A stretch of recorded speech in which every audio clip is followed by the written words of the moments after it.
Oui, Monsieur le Président, chers collègues, nous savons tous qu'Internet est devenu indispensable à notre société, au même titre que l'électricité ou le téléphone à une autre époque. La pandémie a également démontré son utilité pour le travail à domicile. Et l'on perçoit une évolution sociétale avec le travail à distance pour des familles désireuses de retrouver la qualité de vie. Un couple qui cherche à se loger va de nos jours se poser la question de la disponibilité d'Internet, avec de préférence le haut débit, avant de faire son choix. Le contrat signé entre le syndicat mixte Anjou Numérique et TDF Fibre, via sa société Anjou Fibre, démontre jusqu'à présent une très bonne solidité.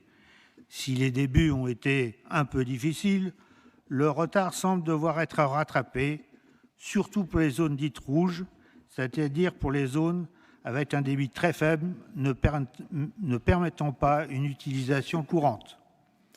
Le syndicat et ses salariés surveillent et contrôlent en permanence les travaux réalisés par Anjou Fibre, tout en sachant que le réseau deviendra la propriété du département dans 25 ans. Je voudrais d'ailleurs en profiter pour féliciter toute l'équipe du syndicat, qu'ils soient techniciens ou administratifs.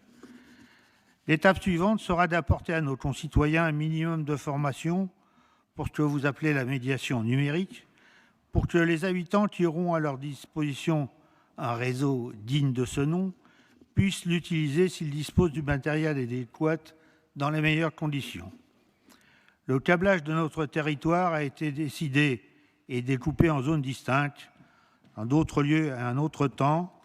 La zone d'initiative publique, soit le département, à l'exclusion des agglomérations d'Angers, du Choletais, de la ville de Saumur, où les opérateurs privés, en l'occurrence Orange, déploient leur réseau sur ses fonds propres. Pour ce qui est de l'usage numérique, ce principe n'a plus de raison d'être, puisque le besoin est le même, quel que soit le lieu d'habitation dans notre département. Aussi serait-il logique que l'effort que nous nous proposons d'effectuer soit applicable sur la totalité de notre territoire. Le comité d'expansion, dont la vocation couvrait l'ensemble du territoire départemental, versera prochainement à Anjou Numérique près de 800 000 €.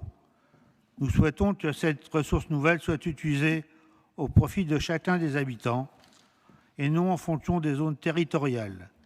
L'électronisme ne connaît pas de frontières rurales ou urbaines.